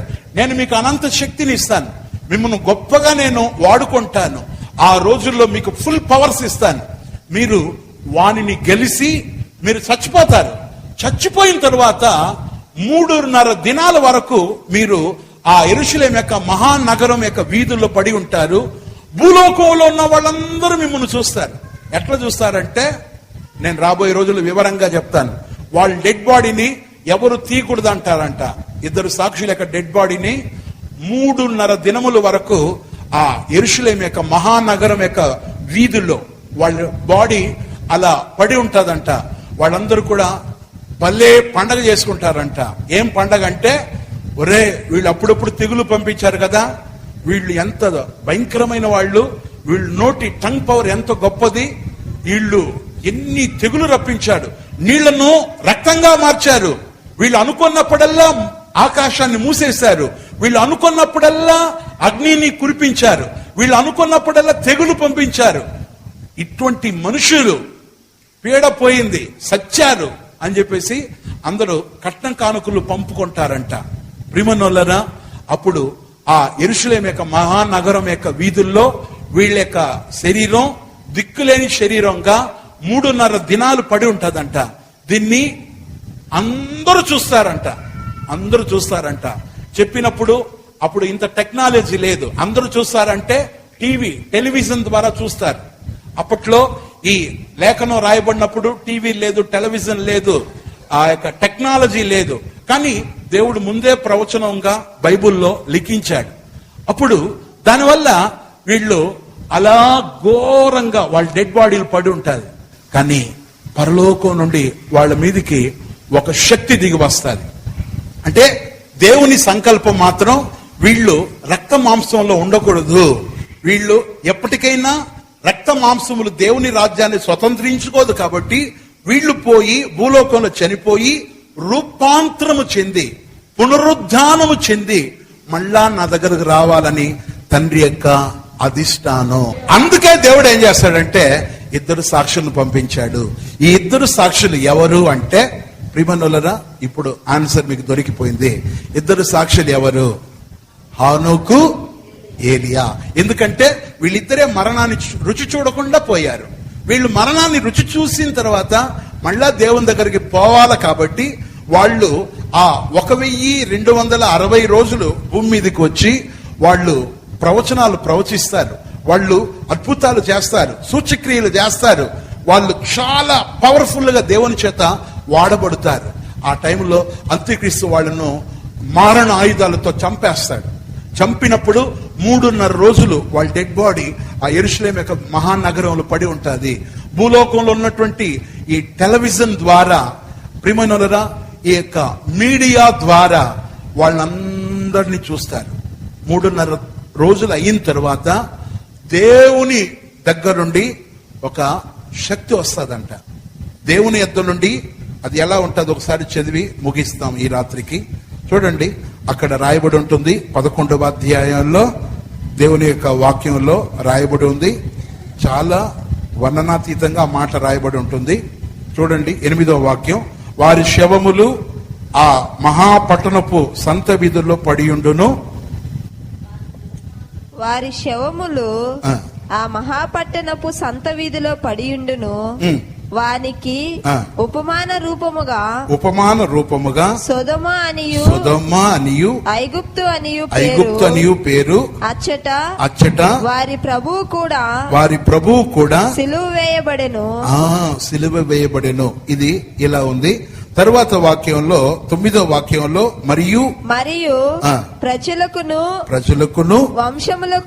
వంశములకును ఆయా భాషలు మాట్లాడు వారికి జనములకును సంబంధించిన వారు 3 దినములన్నర వారి శవములను చూచుచు వారి శవములను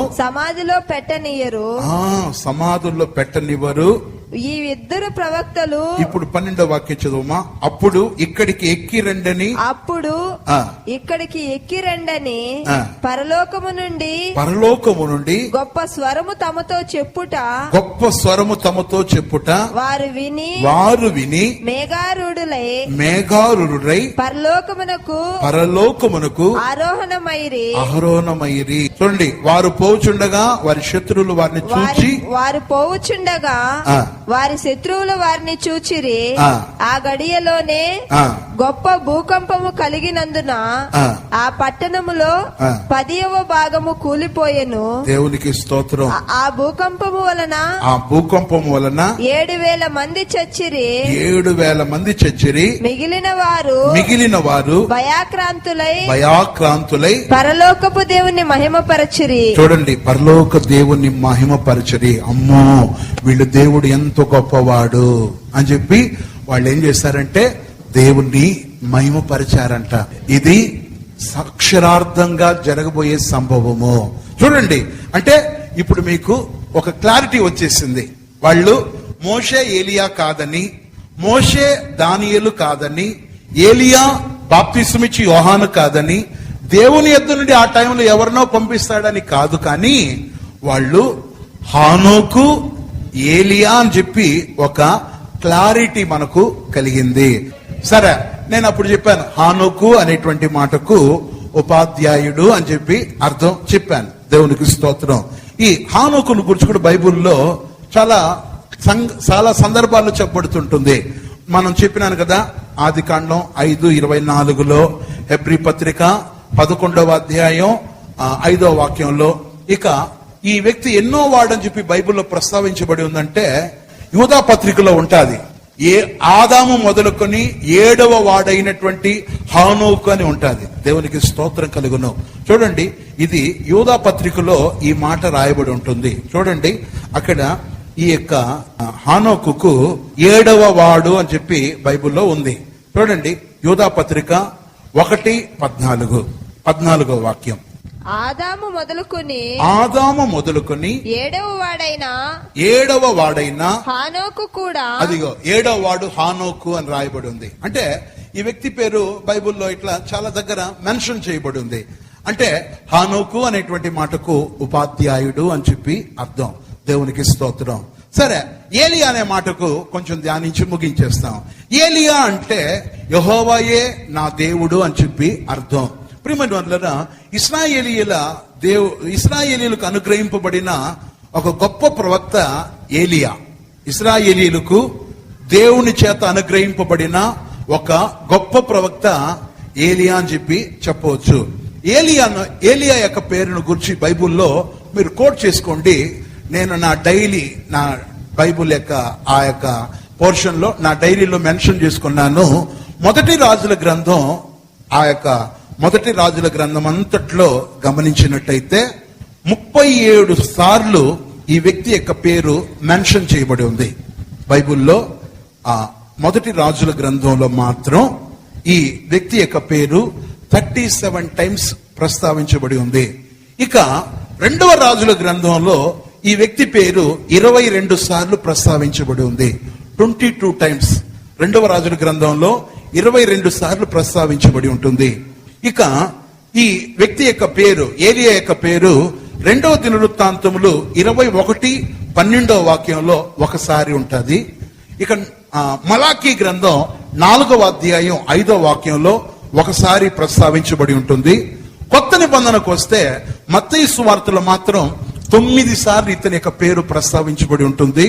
లూకా సువార్తలో 4 సార్లు ఇతని పేరు ప్రస్తావించబడి ఉంటుంది. యోహాను సువార్తలో 2 సార్లు ఇతని పేరు ప్రస్తావించబడి ఉంటుంది. 1వ అధ్యాయం 2వ వాక్యంలోనూ, 2వసారి 1వ అధ్యాయం 25వ వాక్యంలో. యోహాను సువార్తలో మాత్రం 2 సార్లు ఏలియా పేరు ప్రస్తావించబడి ఉంది. రోమా పత్రికలో ఒకసారి ప్రస్తావించబడి ఉంది. 11వ అధ్యాయం 2వ వాక్యంలో ఉంటుంది. ఇక యాకోబు పత్రిక 5వ అధ్యాయం 17వ వాక్యంలో ఇంకోసారి ఏలియా మనలాంటి స్వభావం గల నరుడు అని చెప్పి అక్కడ కూడా ఒకసారి అతన్ని గూర్చి అతని ప్రస్తావన మనకు అర్థమవుతుంది. ప్రియమైనవారలారా, ఇట్లా ఏలియాను గురించి బైబిల్లో చాలా విషయాలు రాయబడి ఉంది. ఏలియా జీవితంలో చాలా అద్భుతాలు చేశాడు. ఏలియా తన జీవితంలో చాలా అద్భుతాలు చేశాడు. ఇప్పుడు అవన్నీ ధ్యానించడానికి టైం కాదు. ఏది ఏమైనా ప్రియులారా, మనం ధ్యానిస్తున్న విధంగా, మనం మెడిటేషన్ చేస్తున్న విధంగా 2 సాక్షులు ఎవరు అనేటువంటి ఆ ప్రశ్నకు హానోకు, ఏలియా అని చెప్పి ఈ రాత్రి ఈ ధ్యానాన్ని నేను ఏం చేస్తున్నాను. ఈ యొక్క ధ్యానాన్ని ఇంతటితో ముగిస్తున్నాను. మిగిలిన కార్యం రేపు ధ్యానం చేద్దాం. అందరూ పైకి లేచి నిలబడదాం. చాలాసేపు కూర్చున్నాం. అందరూ పైకి లేచి నిలబడదాం. ఎందుకు పరిశుద్ధాత్మ దేవుడు ఈ సత్యాలు మనకు చెప్తున్నాడో తెలియదు, కానీ మనం ఈ శుద్ధీకరణ కోటాల్లో ఈ సత్యాలను మనం నేర్చుకోవాలని, తెలుసుకోవాలని పరిశుద్ధాత్మ దేవుడు చాలా మన మీద ఆయన ఇష్టపడుతున్నాడు. అందువల్ల అందరూ కూడా మనం ప్రార్థనా పూర్వకంగా, దేవా నా మీద నీకున్న సంకల్పం గొప్పది నాయన, నా మీద నీకున్న ప్రణాళిక అత్యున్నతం నాయన అని చెప్పి మనమంతా ప్రార్థనా పూర్వకంగా దేవుని సన్నిధిలో కనబడబోతున్నాం. అందరూ కూడా దేవుని యొక్క సన్నిధిలో మనం కనబడదాం. ఏలియా ప్రార్థించగా అగ్నిగా దిగినట్లు పంపుము మా దేవా అగ్ని అభిషేకమును. ఏలియా ప్రార్థించగా అగ్నిగా దిగినట్లు పంపుము మా దేవా అగ్ని అభిషేకమును. ఆది అపోస్తలుల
పరిశుద్ధాత్మదేవుడా పావురవలి రమ్ము. పరిశుద్ధాత్మదా మహిమతో దీవము. పరిశుద్ధాత్మదేవుడా పావురవలి రమ్ము. అగ్నిగా దిగినట్లు పంపుము మా దేవా అగ్ని అభిషేకముతో. ఏలియా ప్రార్థించగా అగ్నిగా దిగినట్లు పంపుము మా దేవా అగ్ని అభిషేకమును. ఆది అపోస్తలులపై జ్వాలగా దిగినట్లు అగ్ని జ్వాలలుగా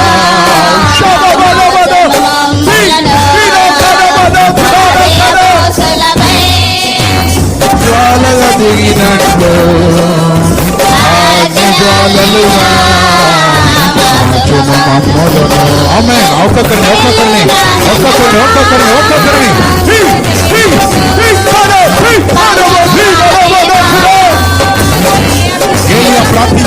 ఏలియా ప్రార్థించగా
హల్లెలూయా.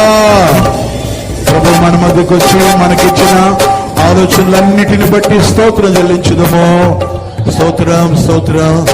ఇద్దరు సాక్షులంటే ఎవరు అనేటువంటి తొలి ప్రశ్నకు ఆన్సర్ దొరికింది. అందుకే స్తోత్రం చెల్లించుదము. స్తోత్రం స్తోత్రం. హానోకు మరణాన్ని రుచి చూడకుండా కొనిపోబడిన వ్యక్తి. ఏలియా మరణాన్ని చూడకుండా పరలోకానికి అగ్ని రథాలతో అగ్ని రౌతులతో వెళ్ళాడు. ఇప్పుడు వాళ్ళు పరలోకంలో ఉన్నారు. కానీ దేవుడు వారిని రక్త మాంసములు దేవుని రాజ్యంలో స్వతంత్రించుకోదు కాబట్టి వాళ్లను ఒకసారి భూలోకానికి పంపించి వాళ్లను ఈ మట్టి శరీరాన్ని వదిలిపెట్టి మహిమ శరీరంతో మీరు రండి అని చెప్పి పంపిస్తారు. ఆ రోజే ఆ యొక్క ఇద్దరు సాక్షులు భూలోకానికి దిగి వచ్చే రోజు, వాళ్ళు 1260 రోజులు ఈ భూమి మీద ఉంటారని దేవుడు లేఖనాల్లో లిఖించారు. అందుకే స్తోత్రించుదము. స్తోత్రం స్తోత్రం స్తోత్రం. 7 రాత్రులు అర్ధాంతరం లేకుండా, ఆటంకాలు లేకుండా దేవుని వాక్యాన్ని వినడానికి, నేర్చుకోవడానికి, నేను కూడా మీతో చెప్పడానికి, నేను కూడా నేర్చుకోవడానికి దేవుడు నా కృప దయచేయనట్లు స్తోత్రించుదము. స్తోత్రం స్తోత్రం. తండ్రి కుమార పరిశుద్ధాత్మ దేవునికై స్తోత్రించుదము. స్తోత్రం. రేపు ఉదయకాలం 8:55 జరగనయ్యున్న 2వ కూటం కొరకై స్తోత్రించుదము. స్తోత్రం స్తోత్రం. అందరూ పెద్ద మోకలేసుకోండి. చివరి ప్రార్థన పాస్టమ్మ ప్రే చేస్తారు. స్తోత్రం స్తోత్రం. పశుమ తండ్రి మీ పాదం స్తోత్రం చెల్లించుకుంటున్నాను నాయన. యేసయ్య స్తోత్రం బ్రహ్మ. ఈ ఫాస్టింగ్ ప్రేయర్స్ లో నాయన మొదటి కూటంలో రాజా స్తోత్రం నాయన. అయ్యా, ఇది జరగడానికి మీరు ఇచ్చిన కృప కొరకే మీ కృతజ్ఞత స్తోత్రం. తీసుకొచ్చిన ప్రతి బిడ్డల కొరకే మీ కృతజ్ఞత స్తోత్రం చెల్లించుకొచ్చున్నాం ప్రభా. మేమందరం కూడా రాజా స్తోత్రం ఈ ఉపవాస ప్రార్థనలో పాల్గొనాలని ఒక వాంఛతో, ఆశతో అయ్యా మేము ఎదురు చూసి ఉండగా ప్రభా స్తోత్రం అయినా ఈ మొదటి కూటంలో మమ్మల్ని అందరినీ సమకూర్చి ఈ కూటంలో చేర్చినందుకు మీ కృతజ్ఞత స్తోత్రం చెల్లించుకొచ్చున్నాం రాజా. ఈ 7 రోజులు కూడా రాజా స్తోత్రం 7 కార్యాల నిమిత్తం మేము ధ్యానించవలనని ప్రభా మేము అయ్యా ఆత్మ ప్రేరణతో ప్రేరింపబడి ఉండగా ప్రభా స్తోత్రం. నీ దైవజనునికి ఇచ్చిన ప్రకటన ప్రకారం ప్రభా 2 సాక్షుల గురించి నేర్చుకోవాలని మీరు రాజా బయలుపరిచినందుకు స్తోత్రం ప్రభా. ఈ 7 అంశాల్లో ప్రభా ఈ 2 సాక్షులు ఎవరు, ఎప్పుడు వస్తారు, ఎందుకు వస్తారు, ఏం చేస్తారు, భూమి మీద వీటిని వీళ్ళకి సాదృశ్యంగా ఉన్నది అని ప్రభా, వీళ్ళు ఎలా చనిపోయారు, ఎలా లేపబడ్డారని ప్రభా నాయన స్తోత్రం. ఈ 7 కార్యముల నిమిత్తము 7 రోజులు ధ్యానించడానికి మీరు ఇచ్చిన అయా ప్రేరేపణ కొరకే స్తోత్రం నాయన స్తోత్రం. మరి ఈ మొదటి కూటంలో ప్రభా ఈ 2 సాక్షులు ఎవరు అని తెలుసుకోవడానికి మీరు రాజా అయా ఎవరు నాయన ఈ 2 సాక్షులు ఎవరని ప్రభా వారి గురించి తెలుసుకోవడానికి మీరు రాజా అయా సహాయం చేసినందుకు మీ కృతజ్ఞత స్తోత్రం చెల్లించుకుంటున్నాం బ్రహ్మ. అవును రాజా స్తోత్రం. ఈ రాత్రి కాలంలో ఈ ప్రకటన గ్రంథంలో ఉన్న ఉపోద్ఘాతం కూడా తెలుసుకోవడానికి మీరు సహాయం చేసినందుకే స్తోత్రం. ప్రకటన గ్రంథం గురించి, దానిలో అధ్యాయాల గురించి ఏ కార్యములతో రాయబడి ఉన్నాయో ప్రభువా అయా స్తోత్రం అయిన ఈ ప్రకటన గ్రంథం అంటే ఏంటో రాజా మీరు బయలుపరిచినందుకు మీకు స్తోత్రం చెల్లించుకొచ్చినాం ప్రభువా. అయా ఈ ప్రకటన గ్రంథంలో రాజా స్తోత్రం చూస్తే అనేక మంది భయపడతారు. ఈ శ్రమలు, ఈ హింసలు రాజా ఈ రాకడ గురించి ఇదంతా నైనా ఈ గ్రంథంలో రాయబడి ఉన్నదని ప్రభువా అయ్యా స్తోత్రం. ఎంతో మంది భయపడతారు అని ప్రభా నాయన కాకుండా రాజా ఈ రాత్రి కాలంలో ఈ ప్రకటన గ్రంథంలో ఉన్న అయ్యా మర్మాలను రాజా మాకు బయలుపరిచినందుకు మీ కృతజ్ఞత స్తోత్రం చెల్లించుకొచ్చున్నాం బ్రహ్మ. అయ్యా మేము ముందుగా రాకడ వచ్చినప్పుడు ఏ విధముగా సిద్ధపడవలనో, ఎత్తబడుకు కావాల్సిన ఏ విధంగా ఎత్తబడవలనో రాజా ఈ ప్రకటన గ్రంథంలో రాయబడి ఉండదు గనక ప్రభా శ్రమల గురించి, మహాశ్రమల గురించి ప్రభా, ముద్రల గురించి, తెగుళ్ళ గురించి, పరలోకం గురించి, సియోను గురించి, పరిశుద్ధమైన జనము గురించి ప్రభా, గొర్రెపిల్ల వివాహము గురించి రాజా అయ్యా పరలోకంలో ఉన్న జీవ వృక్షం గురించి ఈ విధంగా చూసినట్లయితే ఎన్నో కార్యములు, అద్భుతాలు అయ్యా స్తోత్రునైన ఈ ప్రకటన గ్రంథంలో రాయబడి ఉన్నదని మీరు మాట్లాడి ఉన్నారు ప్రభా. ఈ ప్రకటన గ్రంథం అయితే చూసినట్లయితే ప్రభా ఎన్నో శ్రమలను జయించిన అయా వేడి వేడి నూనెలే వేసినప్పటికీ మరణము చూడకుండా ఉన్న ఈ యోహానుకి రాజా మీరు బయలుపరిచి ఉన్నారు ప్రభా నాయన స్తోత్రునైనా. ఈ యోహాను రాజా ఎన్నో శ్రమలు ఈ లోకంలో రాజా హింసలు భరించి మీ కోసం రాజా అయ్యా ఇదిను చనిపోయినట్లుగా చూస్తున్నాం ప్రభా. ఇది నువ్వు ఒక పద్మసదీవులోనికి తీసుకొని పోబడినప్పుడు ప్రభా మీరు ఇచ్చిన ప్రకటనలని ఈ ప్రకటన గ్రంథం అని రాజా మీరు మాట్లాడి ఉన్నారు ప్రభా. అవును రాజా స్తోత్రునైనా మా కష్టాలు వచ్చినప్పుడు, బాధలు వచ్చినప్పుడు ప్రభా అయ్యా మేము ఆత్మీయంగా నీ దగ్గరికి మేము వచ్చినప్పుడు ప్రభా అయ్యా మీరు మేము నడవలసిన మార్గంలో మాకు బోధించి మేము ఈ లోకాన్ని జయించడానికి నీ ప్రభా మీరు ప్రకటనలు దయచేయి దేవుడు గనక, ధైర్యములు కలుగు చేసే దేవుడు గనక ప్రభా నాయన స్తోత్రం ప్రభా. ప్రతి ఒక్క హింసల్లోనూ, బాధల్లోనూ ప్రభా నీకు సమీపంగా వచ్చి నీ ప్రేమలో పరిపూర్ణులుగా మారడానికి మీరు సహాయం చేయమని వేడుకుంటున్నాం ప్రభా. నాయన స్తోత్రం స్తోత్రునైనా ఈ ఇద్దరు సాక్షుల గురించి మేము చూసినట్లయితే ఈ ప్రకటన గ్రంథంలో రాయబడి ఉన్నది కనుక ప్రభు నాయన స్తోత్రునైనా ఈ ఇద్దరు సాక్షులని ఎంతో మంది ప్రభా ఎన్నో రీతిలుగా రాజా అపోహలు పడినట్లుగా చూస్తున్నాం రాజా. కొంతమంది అయితే రాజా స్తోత్రం మోషే ఏలియా అని రాజా స్తోత్రునైనా దానియేలు మోషే అని ప్రభ ఈ విధముగా వారికి తోచిన విధముగా రాజా స్తోత్రం నైనా అయ్యా వారు నైనా స్తోత్ర ఆలోచన చేసుకుని చుండక ప్రభా నాయన ఈ ప్రకటన గ్రంథంలో ఈ ఇద్దరు సాక్షుల గురించి సాక్ష్యాధారాలతో మేము గ్రహించడానికి మీరు సహాయం చేసినందుకే మీ కృతజ్ఞత స్తోత్రం చెల్లించుకొచ్చున్నాం ప్రభా. అవును రాజా స్తోత్రునైనా ఈ ఏలియా గురించి హానోకు వీళ్ళిద్దరేనైనా అది సాక్షులని మీరు మాట్లాడినందుకు మీకు స్తోత్రం చెల్లించుకొచ్చున్నాం ప్రభా. నైనా హానోకు అన్నప్పుడు ఒక ఉపాధ్యాయుని చూపించుచున్నదని ప్రభా నైనా స్తోత్రుని ఈయన ఏ విధముగా నైనా స్తోత్రునైనా ఈ భూమి మీద జీవించి ఉన్నాడో ప్రభా మీరు మాట్లాడి ఉన్నారు ప్రభా. అయ్యా స్తోత్రునైనా 365 రోజులు రాజా మీతో నడిచినట్లుగాను కొన్ని మరణము చూడకుండా కొనుపోబడినట్లుగాను రాజా స్తోత్ర వాక్యాధారాలతో మేము చూసి ఉన్నాం ప్రభా.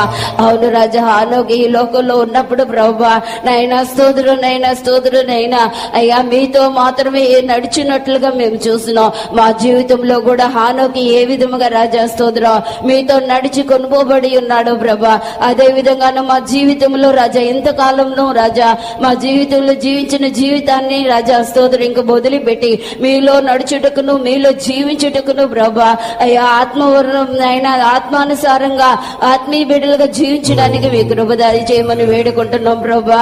ఆత్మీయంగా నడవడానికి నీ కృప దయచేయమని వేడుకుంటున్నాం ప్రభా.